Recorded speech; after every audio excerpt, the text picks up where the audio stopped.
फिलिस्तीन के 10 लाख लोगों का क्या हो, जिनके घर टूटे हैं उनके घर कौन बनाए, इस युद्ध से आखिर किसका फायदा हो, जानेंगे इस वीडियो के माध्यम से। क्योंकि दोस्तों जिस हिसाब से इजराइल ने जिस हिसाब से अभी युद्ध छेड़ा है और फिलिस्तीन को काफी तरह से नुकसान हुआ है, ऐसा नहीं है कि फिलिस्तीन में जो लोग रह रहे हैं वो गाजा पट्टी में जो लोग रहते हैं वो पूरा हमास को सपोर्ट करने वाले, ऐसा नहीं है। ऐसा भी नहीं है कि उसमें रहने वाले सारे नॉन मुस्लिम या ये कह लो कि मुस्लिम या यहूदी समुदाय के, क्रिश्चियन या कोई अन्य समुदाय के लोग हैं, ऐसा नहीं है। वहाँ पे रहने वाले डिफरेंट कल्चरल के लोग हैं, एक ही समुदाय के लोग नहीं है। ऐसे में जो अभी नुकसान हुआ है उसकी भरपाई कौन करेगा? 10 लाख लोग अपने घर से बेघर हो गए हैं, कितनों ने अपने अंग खो दिए हैं, कितनों ने अपने खो दिए हैं, कितनों ने अपने रिश्तेदार खो दिए हैं। अफरा तफरी का माहौल है, रहने की जगह नहीं है, सभी लोग वहाँ से भाग रहे हैं। ऐसे कंडीशन में अगर युद्ध अच्छा है तो आपका क्या राय होनी चाहिए? ऐसे कंडीशन में इसकी जिम्मेदारी हमास लेगा, इजराइल लेगा, या कोई और फिलिस्तीनी लेगा, या बाहर से सपोर्ट करने वाले वो कंट्री जो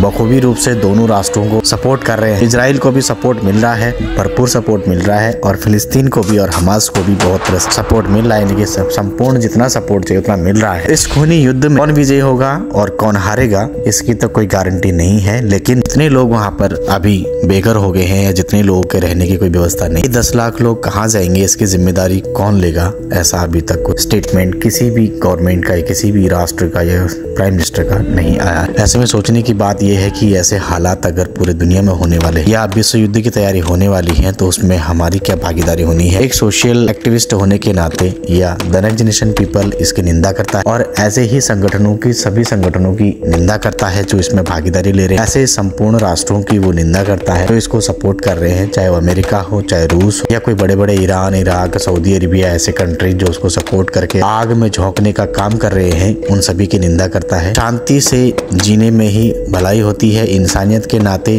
जिसका भी उधर खून बह रहा है वो एक इंसान का खून बह रहा है। बम ब्लास्टों में जिसके भी चिथड़े हो रहे हैं वो इंसान ही है जिसके चिथड़े हो रहे हैं, और वहाँ पर मरने वाला हर एक व्यक्ति इंसान है, कोई गधा नहीं है या कोई अन्य जानवर नहीं है। इसलिए हम इस चीज को समझना काफी जरूरी है कि हम जो इंसानियत को ही खत्म कर रहे हैं, यानी कि इंसान को ही मार रहा है, तो युद्ध विराम लगना चाहिए। हम इसी बात की पुष्टि करते हैं। ऐसे सिचुएशन में आपकी क्या राय होनी चाहिए? सोशल पर्सन होने के नाते सभी का दायित्व बनता है कि हम युद्ध में भागीदारी तो ना ही किसी एक राष्ट्र को सपोर्ट कर सकते हैं। एक न्यूट्रल होकर एक शांति की अपील हम लोग को करनी चाहिए, और सभी लोगों को शांति की अपील करनी चाहिए, क्योंकि राष्ट्र किसी का भी हो, नागरिक किसी भी कंट्री का हो, लेकिन इंसानियत होने के नाते एक इंसान ही इंसान का दर्द को समझने की एक क्षमता हमारे अंदर भी होनी चाहिए कि अगर किसी का वहाँ पर भाई मर रहा है या किसी की सिस्टर मर रही है, किसी की माँ मर रही है बम ब्लास्ट में, किसी का घर टूट रहा है, वो सेम फील होना चाहिए अगर वो कंडीशन अपने ऊपर लागू हो जाए। हम इस चीज को फील करते हैं, इसीलिए ये एक मैसेज है। और एक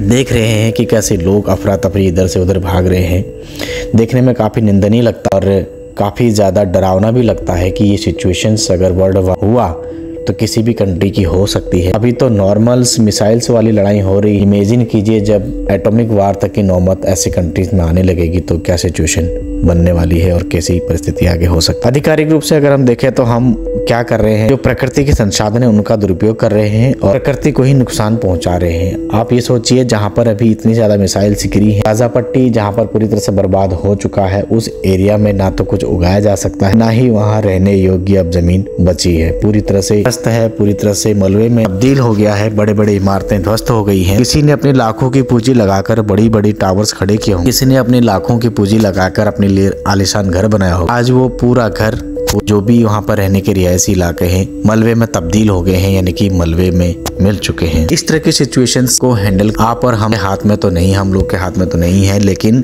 उस पर एक सांत्वना व्यक्त करके और एक शांति की अपील करके हम अपनी वीडियोस को रिलीज कर रहे हैं। ऐसा करते हैं आपको वीडियो पसंद आएगी, और अगर पसंद आई है तो इसको फॉरवर्ड सभी उन लोगों तक पहुंचे जो वाकई में शांति की अपील करते हैं और युद्ध विराम चाहते हैं। हम फिलिस्तीन इजराइल का ये आपसी युद्ध विराम चाहते हैं, और विश्व में कहीं भी ऐसा युद्ध ना हो इसके लिए हम अग्रसर हैं, और अपने ऐसी वाणी को हम सभी के समक्ष पेश करते। तो इसी के साथ ये इजाजत द नेक्स्ट जनरेशन पीपल को, फिर मिलेंगे नई वीडियोस में। जय हिंद, जय भारत।